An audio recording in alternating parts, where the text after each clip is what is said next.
लोकसभा चुनाव 2024 अब आपके सामने है।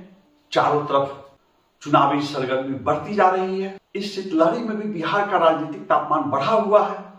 प्रत्याशियों के नाम को लेकर, दलों की मोर्चाबंदी को लेकर, सीट शेयरिंग को लेकर, इंडिया गठबंधन में नीतीश कुमार संयोजक बनाए जाते हैं कि नहीं बनाए जाते हैं, इन सब को लेकर चर्चाओं का बाजार गर्म है। बहुत सारे लोग हैं जो सपने देख रहे हैं कि टिकट उन्हें मिल जाएगा। लोकतंत्र है, सबको अधिकार है चुनाव लड़ने का, सबको आजादी है।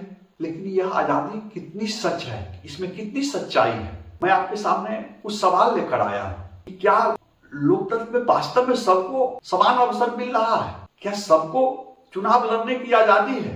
ये लोकसभा चुनाव 2024 में जाति जीतेगी या जनतंत्र जीतेगा? नमस्कार, मैं हूं विवेश त्रिवेदी और आप देखना शुरू कर चुके हैं जनता चौक लाइव। आपसे आग्रह है कि मेरे चैनल को लाइक करें, सब्सक्राइब करें, इसे वायरल करें ताकि और रोचक खबरें लेकर, रोचक स्टोरी लेकर, नवीनतम घटनाक्रम पर आधारित खबरें लेकर मैं आपके बीच आऊं। बचपन से ही हम लोग पढ़ते आ रहे हैं कि लोकतंत्र जनता का, जनता के द्वारा और जनता के लिए शासन है।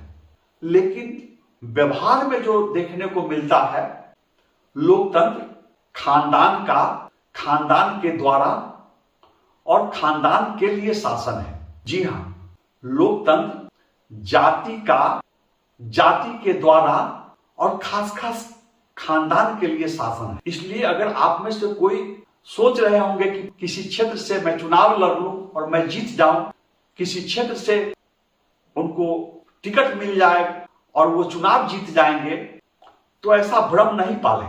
सबसे पहले देख लें कि कहां उन्हें खड़ा होने की आजादी है, किस लोकसभा क्षेत्र से उन्हें खड़ा होने की छूट है और कहां उनके जीतने की संभावना है भी कि नहीं है।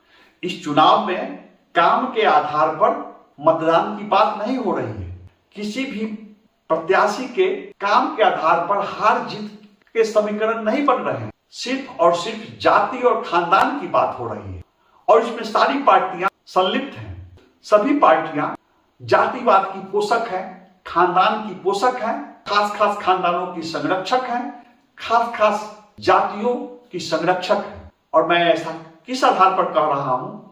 तो सबसे पहले बिहार में जो 40 लोकसभा क्षेत्र हैं, अभी सिटिंग जितने सांसद हैं, मैं आपको बता देना चाहता हूं कि उनमें से 10 लोकसभा सीटों पर एक खास खानदान का कब्जा चला आ रहा है। आप उस खानदान में नहीं हैं तो आपको शायद मौका न मिले।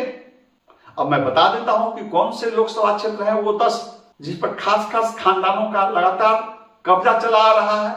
आम आदमी के लिए उसमें कोई जगह नहीं है। मैं वाल्मीकि नगर से शुरू करता हूं। वाल्मीकि नगर संसदीय क्षेत्र से जनता दल यू से बैद्यनाथ प्रसाद महतो सांसद निर्वाचित हुए 2 बार और उनके निधन के बाद उनके पुत्र सांसद निर्वाचित हुए। अभी वाल्मीकि नगर के सांसद सुनील कुमार हैं जनता दल यू के। अब मैं पश्चिम चंपारण क्षेत्र की बात बताऊं। पश्चिम चंपारण लोकसभा क्षेत्र से मदन जायसवाल सांसद होते थे और अब उनके पुत्र संजय जायसवाल सांसद हो रहे हैं। लगातार संजय जायसवाल जीत रहे हैं। तो कोई दूसरे खानदान का व्यक्ति यहां से सांसद बनने का सपना न देखे। शिवहर लोकसभा क्षेत्र, यहां से लगातार रमा देवी जीत रही हैं। जी हां, पूर्व मंत्री ब्रजबिहारी प्रसाद की पत्नी रमा देवी हैं। ब्रजबिहारी प्रसाद आदापुर से विधायक होते थे, बिहार सरकार में मंत्री होते थे।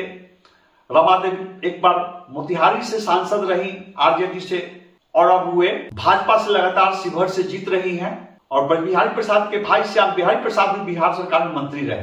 तो ये भी एक अलग खानदान है। अजय निषाद, जी हां, मैं मुजफ्फरपुर संसदीय क्षेत्र की बात कर रहा हूं।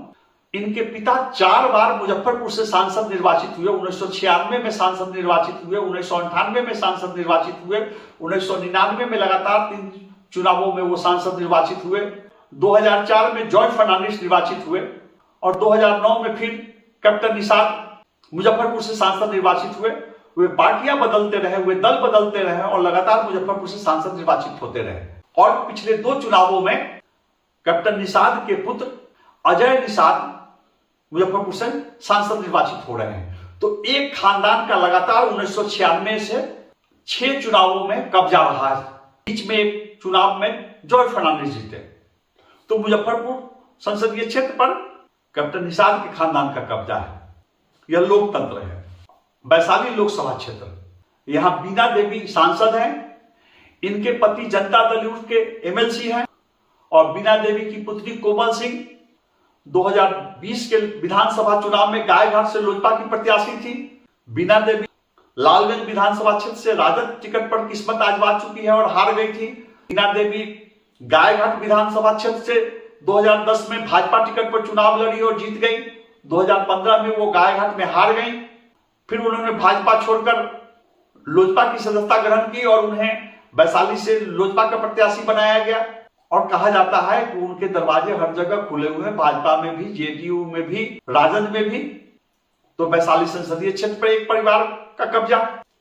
मधुबनी लोकसभा क्षेत्र, वहां से भाजपा के हुकुमदेव नारायण यादव चुनाव जीतते रहे और उनके बाद उनके पुत्र अशोक यादव वहां से सांसद हैं। तो मधुबनी लोकसभा क्षेत्र एक परिवार के लिए आरक्षित है, अघोषित रूप से आरक्षित है। हाजीपुर विधानसभा क्षेत्र लगातार रामविलास पासवान के परिवार के लिए आरक्षित है। लगातार वो लड़ते रहे, बीच में 2 बार वो हारे हैं।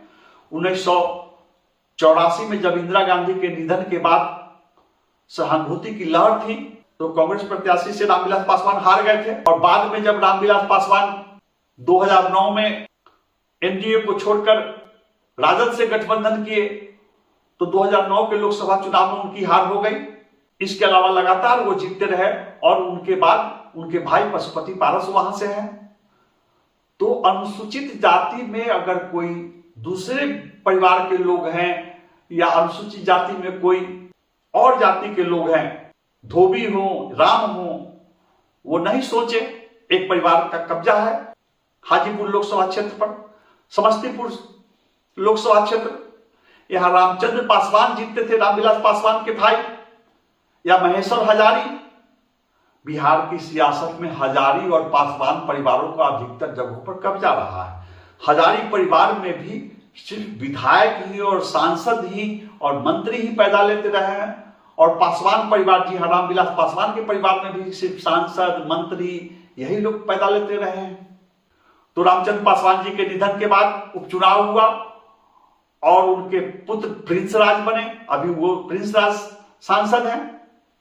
फिर वे टिकट के लिए जोड़ आजमाइश कर रहे हैं, एनडीए से टिकट चाह रहे हैं। भाई चिराग पासवान से रिश्ते सुधारने की कोशिश में लगे हुए हैं। तो समस्तीपुर संसदीय क्षेत्र पर भी एक परिवार का लगातार कब्जा है। अब जमुई से रामविलास पासवान के लड़के चिराग पासवान लगातार 2 चुनाव जीतते आ रहे हैं और इस बार भी वो जमुई पर दावा कर रहे हैं और जमुई से वे सांसद है भी। चर्चा है कि फिर वो जमुई से चुनाव लड़ेंगे और हाजीपुर से वे अपनी मां को चुनाव लड़ाना चाहते हैं। और एक क्षेत्र है नवादा से सूरजभान सिंह के भाई चंदन सिंह सांसद हैं और चंदन सिंह से पहले सूरजभान सिंह की पत्नी बीना देवी भी चुनाव लड़ चुकी है मुंगेर से और जीत चुकी है। तो सूरजभान सिंह के परिवार का भी किसी न किसी एक लोकसभा क्षेत्र पर दावा रहता है और कहा जाता है कि पार्टियां भी उनके दावे को नजरअंदाज नहीं कर सकती हैं। खास करके जिन लोगों को सवर्ण भूमिहार मत चाहिए, उन्हें डर बना रहता है कि अगर सूरजभान सिंह के परिवार से किसी को टिकट नहीं दिया गया, सूरजभान सिंह के भाई को या उनकी पत्नी को, तो समीकरण गड़बड़ हो सकते हैं। तो ये 10 लोकसभा क्षेत्र की चर्चा मैंने आपसे की जिस पर किसी न किसी खानदान का कब्जा है। और भी कई संसदीय क्षेत्र हैं जिस पर दावेदारी है, खानदान की दावेदारी है। ये तो मैं बताया कि अभी 10 खानदानों का कब्जा चला आ रहा है, उन सीटों की मैंने चर्चा की।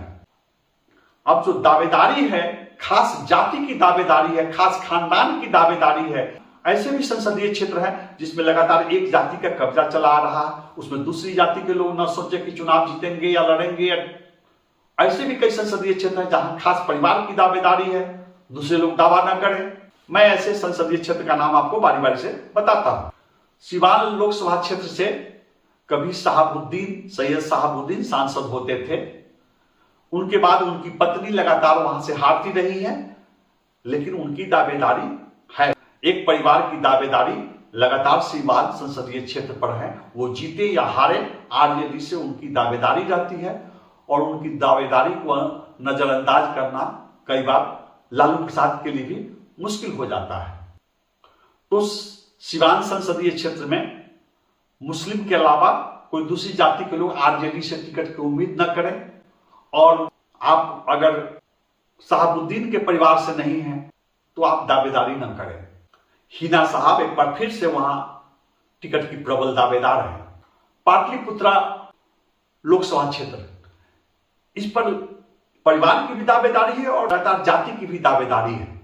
पिछले 2 चुनाव में वहां से लालू प्रसाद की पुत्री मीसा भारती चुनाव हारती रही है और लालू प्रसाद के परिवार की दावेदारी की वजह से ही रामकृपाल यादव, जो लालू प्रसाद के विश्वास पात्र माने जाते थे, आरजेडी छोड़कर उन्होंने भाजपा की सदस्यता ग्रहण की और पिछले 2 लोकसभा चुनाव में उन्होंने मीसा भारती को परास्त किया। एक बार फिर कहा जा रहा है कि तेजस्वी यादव की पत्नी राजश्री यादव वहां से प्रत्याशी हो सकती हैं। लालू प्रसाद की दूसरी पुत्री रोहिणी आचार्य पाटलिपुत्रा से प्रत्याशी हो सकती हैं। लालू प्रसाद की बड़ी पुत्री मीसा भारती वहां से प्रत्याशी हो सकती हैं। अभी 2 चुनावों में लगातार रामकृपाल यादव भाजपा से जीत रहे हैं, पहले वो आरजेडी से जीतते थे। तो आप अगर लालू प्रसाद के परिवार के नहीं हैं तो पाटलिपुत्रा से टिकट की उम्मीद नहीं करें। आप यादव नहीं हैं तो पाटलिपुत्रा से चुनाव लड़ने जीतने की उम्मीद नहीं करें। सारण संसदीय क्षेत्र, यहां से पिछले 2 चुनावों में भाजपा के राजीव प्रताप रूडी चुनाव जीतते रहे हैं। तो 2 तरह की बात है। यहां सारण में लालू प्रसाद भी यहां से सांसद निर्वाचित हुए, यहां से राबड़ी देवी भी चुनाव लड़ चुकी हैं। यहां से राबड़ी देवी के समधी चंद्रिका यादव, जी हां, ऐश्वर्या राय के पिता चंद्रिका यादव चुनाव लड़े पिछले लोकसभा चुनाव में और हार गए। तो 2 यादव परिवारों की दावेदारी है वहां। चंद्रिका यादव पूर्व मुख्यमंत्री दारोगा प्रसाद राय के पुत्र हैं। एक बार फिर कहा जा रहा है कि रोहिणी आचार्य या राजश्री यादव वहां से प्रत्याशी हो सकती हैं। तो अगर आप लालू प्रसाद के परिवार से नहीं हैं तो आप उम्मीद न करें सारण क्षेत्र से चुनाव लड़ने का, और अगर आप राजपूत या यादव नहीं हैं तो सारण से उम्मीदवार बनने की उम्मीद छोड़ दें, क्योंकि बीजेपी सिर्फ और सिर्फ राजपूत को प्रत्याशी बनाएगी, किसी दूसरे जाति को प्रत्याशी नहीं बनाएगी। तो सारण एक खास परिवार के लिए बुक है, रिजर्व है। नवादा संसदीय क्षेत्र, वहां राजद टिकट पर राजवल्लभ यादव चुनाव लड़ते हैं, और जब राजवल्लभ यादव जेल चले गए तो उनकी पत्नी को वहां से राजद का प्रत्याशी बनाया गया। अब राजवल्लभ यादव फिर जेल से आ चुके हैं। चर्चा है कि टिकट उन्हीं के परिवार को मिलना है। तो आरजेडी में कोई राजवल्लभ यादव के परिवार के नहीं है तो नवादा से टिकट की उम्मीद, चुनाव लड़ने की उम्मीद छोड़ दें। अगर आप भूमिहार नहीं हैं तो भाजपा टिकट, लोजपा टिकट की उम्मीद छोड़ दें। नवादा संसदीय क्षेत्र सिर्फ भूमिहार के लिए या राजवल्लभ यादव के परिवार के लिए रिजर्व है, सुरक्षित है अघोषित रूप से। वहां से भोला सिंह सांसद निर्वाचित हुए बीजेपी के टिकट पर, वहां से गिरिराज सिंह निर्वाचित हुए बीजेपी के टिकट पर 2014 में, 2009 में भोला सिंह, 2014 में गिरिराज सिंह और 2019 में सूरजभान सिंह के भाई चंदन सिंह।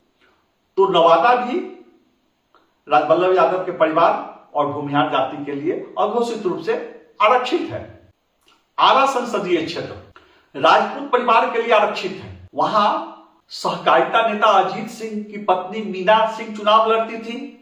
अब मीना सिंह और उनके लड़के विशाल सिंह भी बीजेपी में आ गए हैं और उन्हें भी भावी प्रत्याशी बनाया जा रहा है। आरा से वर्तमान में भी केंद्रीय मंत्री आरके सिंह सांसद है।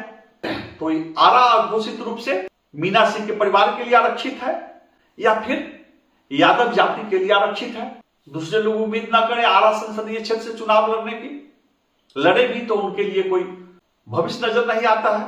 सासाराम संसदीय क्षेत्र, यहां से लगातार पूर्व प्रधानमंत्री जगजीवन राम की पुत्री मीरा कुमार कांग्रेस उम्मीदवार बनती रही है, जीतती रही है, हारती रही है, या छेदी पासवान जीतते हारते रहे हैं। सासाराम संसदीय क्षेत्र अनुसूचित जाति के लिए आरक्षित है, लेकिन शर्त यह है कि या तो आप बाबू जगजीवन राम के परिवार से हो या पासवान परिवार से हो, अनुसूचित जाति में किसी दूसरी जाति के लिए कोई गुंजाइश सासाराम में नहीं है। शिवहर पर लवली आनंद की दावेदारी है। वहां से आनंद मोहन चुनाव लड़ते थे। शिवहर में से आनंद मोहन के पुत्र विधायक हैं। आनंद मोहन जेल से आ गए हैं और शिवहर संसदीय क्षेत्र में सक्रिय हैं।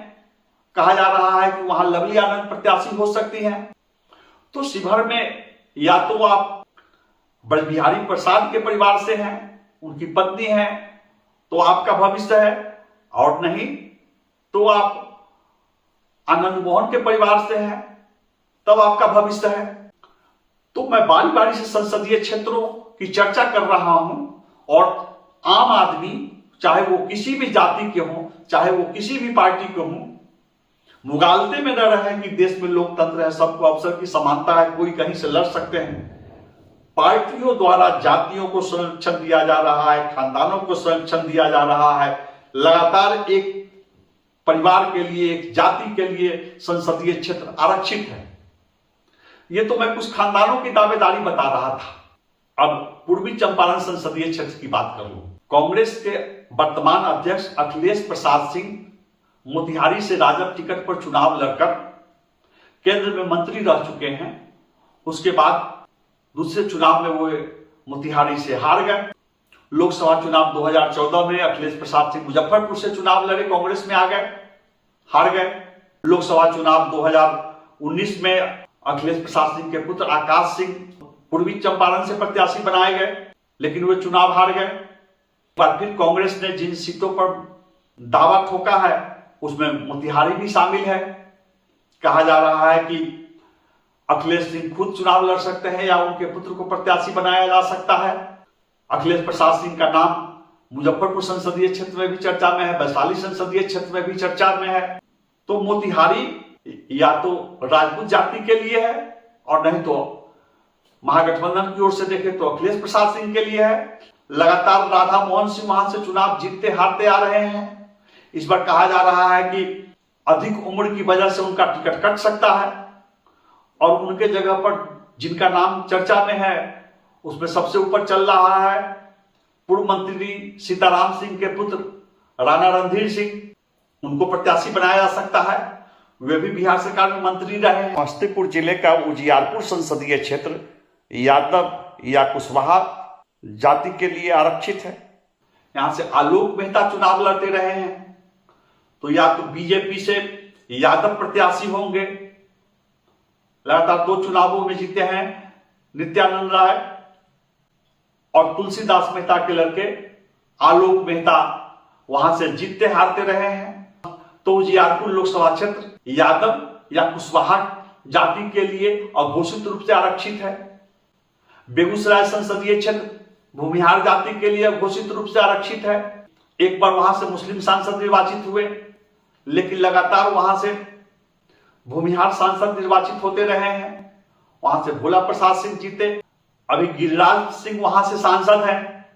मुंगेर संसदीय क्षेत्र भूमिहार प्रत्याशी के लिए आरक्षित है घोषित रूप से, दूसरी जाति के लोग वहां से उम्मीद न करें। मधुबनी संसदीय क्षेत्र यादव जाति के लिए घोषित रूप से आरक्षित है। महाराजगंज संसदीय क्षेत्र राजपूत जाति के लिए घोषित रूप से आरक्षित है। सीतामढ़ी संसदीय क्षेत्र यादव जाति के लिए घोषित रूप से आरक्षित है, दूसरी जाति के लोग उम्मीद न करें।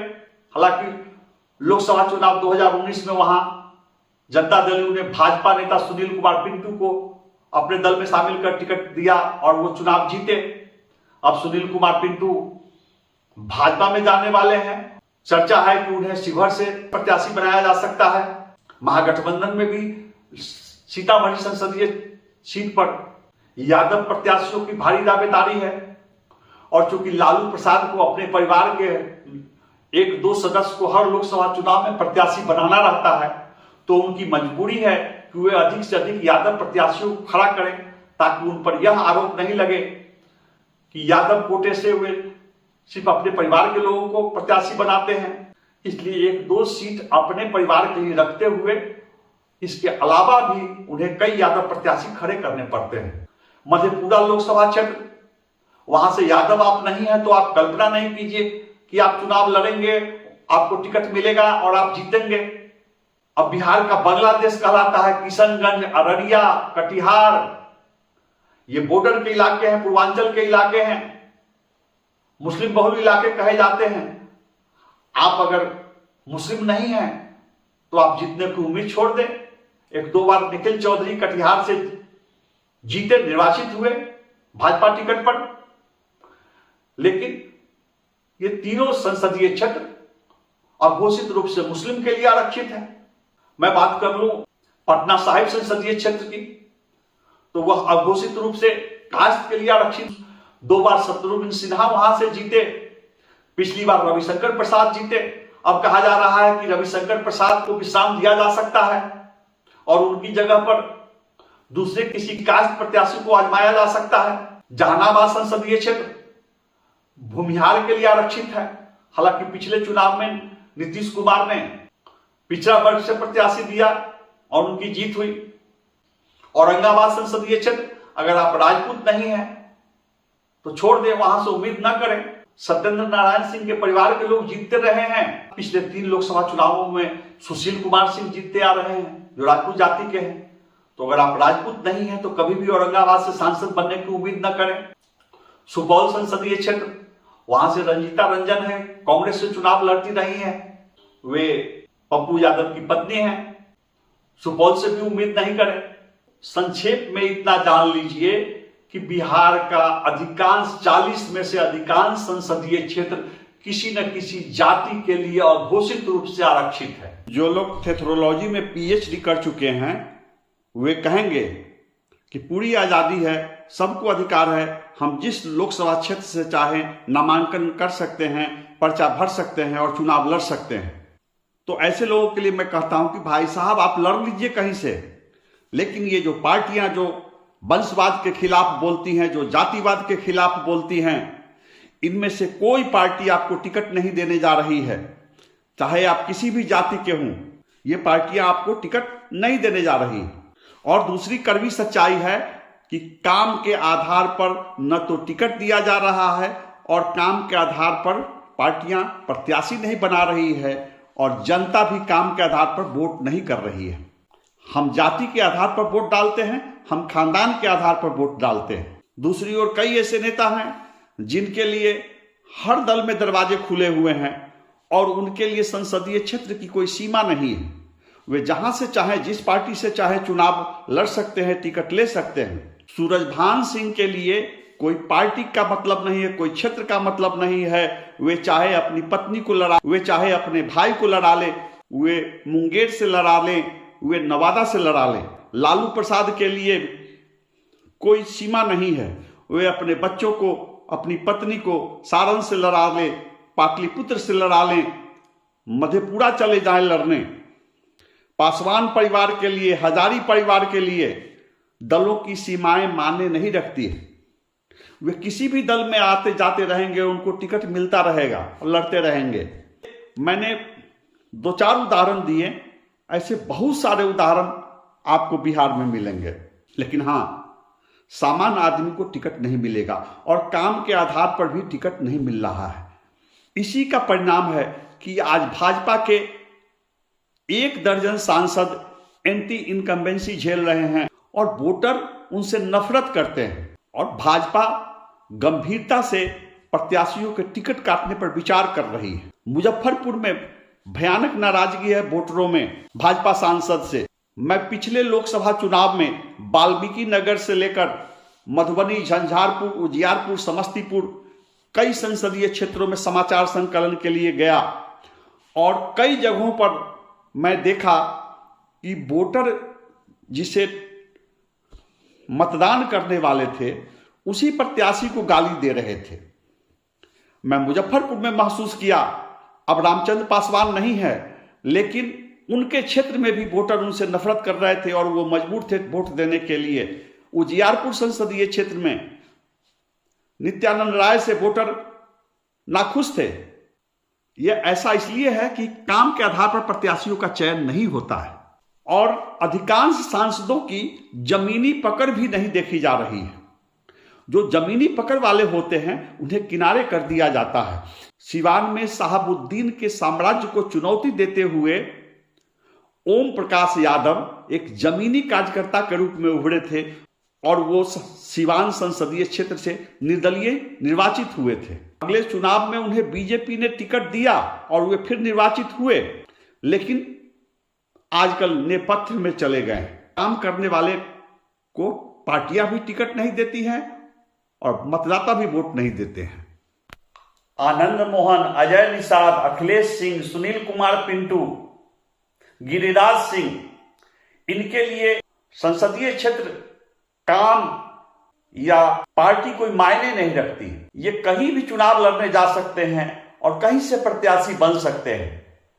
एक कैप्टन निषाद थे, वो जिंदगी भर पार्टी बदलते रहे और संसदीय क्षेत्र निर्वाचन क्षेत्र बदलते रहे, चुनाव लड़ते रहे, जीतते रहे, हारते रहे, क्योंकि वे एक खास जाति के थे। तो मैं अब आपको स्क्रीन पर दिखा रहा हूं कौन सा संसदीय क्षेत्र किस जाति के लिए घोषित रूप से आरक्षित है। सबसे पहले राजपूत जाति की बात हो जाए, पूर्वी चंपारण लगातार राजपूत जीतते रहे हैं, वैशाली लगातार राजपूत जीतते रहे, टिकट दिया जाता है। सारण पर राजपूत या यादव अभी लगातार 2 चुनावों में राजपूत प्रत्याशी जीतते रहे। महाराजगंज में लगातार राजपूत, आरा राजपूत का दावा, औरंगाबाद राजपूत का दावा, बांका दिग्विजय सिंह के परिवार का दावा, वो भी लड़े, उनकी पत्नी पुतुल सिंह भी लड़ी। बांका राजपूत की दावेदारी, बक्सर से जगदानंद सिंह लड़ते रहे, हालांकि अभी वहां अश्विनी कुमार चौबे 2 चुनावों से जीत रहे हैं। पूर्णिया, इस सीट पर भी राजपूत की दावेदारी रही है। 9 लोकसभा क्षेत्र पर राजपूत की दावेदारी होती है। अब यादव की दावेदारी मधेपुरा संसदीय क्षेत्र पर, सारण संसदीय क्षेत्र पर, पाटलिपुत्रा संसदीय क्षेत्र पर, बांका संसदीय क्षेत्र पर, नवादा, सीतामढ़ी, मधुबनी, उजियारपुर, जहानाबाद, यादव की भी 9 संसदीय सीटों पर दावेदारी है। मुस्लिम सिवान, किशनगंज, अररिया, कटिहार, दरभंगा, मधुबनी, शिवहर से अनवारुल हक सांसद रहे। दरभंगा और मधुबनी से अब्दुल बारी सिद्दीकी चुनाव लड़ते रहे हैं। अली अशरफ फातमी दरभंगा से चुनाव जीतते रहे हैं और शकील अहमद मधुबनी से चुनाव लड़ते रहे हैं। तो 7 सीटों पर मुसलमानों की मजबूत दावेदारी है। अब भूमिहारों की दावेदारी की बात मैं बता दूं, बेगूसराय, मुंगेर, नवादा, जहानाबाद, इन 4 सीटों पर भूमिहारों की दावेदारी रहती है। पहले भूमिहार वैशाली में भी जीतते थे, महाराजगंज, मुजफ्फरपुर में भी एलपी शाही जीते। इससे पहले लगातार दिग्विजय नारायण सिंह मुजफ्फरपुर से सांसद निर्वाचित होते थे। मोतिहारी से कमला मिश्र मधुकर लगातार जीतते थे। अखिलेश प्रसाद सिंह भी जीते। पटना साहिब से भी भूमिहार सांसद निर्वाचित होते रहे। जहानाबाद से लगातार भूमिहार सांसद निर्वाचित होते रहे। कटिहार से निखिल चौधरी निर्वाचित हुए और सीतामढ़ी से महंत श्याम सुंदर दास निर्वाचित हुए। और पासवान हजारी परिवार की बात तो ये हाजीपुर संसदीय क्षेत्र, समस्तीपुर संसदीय क्षेत्र, जमुई संसदीय क्षेत्र और पासवान हजारी परिवार का इसके अलावा आधा दर्जन विधानसभा क्षेत्रों पर भी दावा रहता है। तो मैंने बताया आपको कि बिहार की इन 3-4 जातियों की दावेदारी जितनी सीटों पर है, उसके बाद दूसरी जातियों के लिए क्या गुंजाइश है। तो क्या सचमुच लोकतंत्र जनता का जनता के द्वारा और जनता के लिए शासन है, या जाति का जाति के द्वारा और जाति के लिए शासन है, खानदान का खानदान के द्वारा और खानदान के लिए शासन है। बिहार के अलग अलग संसदीय क्षेत्र में कहां किसकी जागीर है, किसकी जागीर समझी जाती है, किस जाति के लोग अपनी जागीर समझते हैं, इसको मैं संसदीय क्षेत्र का नाम लेते हुए आपको सुनाते जा रहा हूं। आप स्क्रीन पर देखते जाएं। वाल्मीकि नगर, महतो परिवार या ब्राह्मण प्रत्याशी। पश्चिम चंपारण ये कलवार की जागीर मानी जाती है। पूर्वी चंपारण राजपूत की जागीर। शिवहर कलवार की जागीर या राजपूत की जागीर। सीतामढ़ी यादव की जागीर। मुजफ्फरपुर मल्लाहों की जागीर। वैशाली राजपूतों की जागीर। हाजीपुर पासवान वंश की जागीर। सारण राजपूतों की जागीर या लालू परिवार की जागीर, महाराजगंज राजपूत की जागीर, दरभंगा ब्राह्मण या मुस्लिम की जागीर, मधुबनी यादव की जागीर, झंझारपुर यादव की जागीर, समस्तीपुर पासवान हजारी परिवार की जागीर, उजियारपुर यादव या कुशवाहा की जागीर, सिवान साहबुद्दीन की जागीर, गोपालगंज अनुसूचित जाति के लिए आरक्षित है, पाटलिपुत्र यादवों की जागीर, पटना साहिब कायस्थों की जागीर, आरा राजपूत की जागीर, सुपौल यादव की जागीर, अररिया मुस्लिम की जागीर, किशनगंज मुस्लिम की जागीर, कटिहार मुस्लिम की जागीर, पूर्णिया राजपूत या कुशवाहा की जागीर, मधेपुरा यादवों की जागीर, खगड़िया मुस्लिम या सानी की जागीर, भागलपुर से 2009 में भाजपा के सैयद साहबुद्दीन जीते, 2014 में शैलेश मंडल आरजेडी से जीते, 2019 में जेडीयू से अजय कुमार मंडल जीते। बांका राजपूत और यादव की जागीर, मुंगेर भूमिहारों की जागीर, नालंदा कुर्मी की जागीर। लगातार जनता दल यूनाइटेड के कौशलेंद्र कुमार 3 जीतते आ रहे हैं। बक्सर ब्राह्मण या राजपूत की जागीर, सासाराम जगजीवन वंश की जागीर, काराकाट कुशवाहा की जागीर, जहानाबाद भूमिहारों की जागीर, औरंगाबाद राजपूतों की जागीर, गया जीतन राम मांझी की जागीर। गया अनुसूचित जाति के लिए आरक्षित है। यहां हरि मांझी 2 चुनाव जीते हैं और वर्तमान में विजय कुमार मांझी जनता दल यू के सांसद हैं। इस सीट पर जीतन राम मांझी की भी दावेदारी है, पिछले चुनाव में हार गए थे। नवादा भूमिहार और यादवों की जागीर, जमुई पासवान वंश की जागीर, बेगूसराय भूमिहारों की जागीर। तो आप समझ सकते हैं कि भले ही देश में लोकतंत्र है, लेकिन अधिकांश संसदीय क्षेत्र किसी न किसी जाति की जागीर है, किसी न किसी खानदान की जागीर है। आम लोगों के लिए, सामान्य लोगों को ज्यादा उत्साहित होने की जरूरत नहीं है। यह कड़वी सच्चाई मैंने आपको बताई। आप मेरे साथ बने रहिए। मैं आगामी लोकसभा चुनाव 2024 के दौरान इसी तरह रोचक विश्लेषण लेकर आपके बीच आता रहूंगा। आप मेरे चैनल जनता चौक लाइव को लाइक करें, सब्सक्राइब करें। नमस्कार।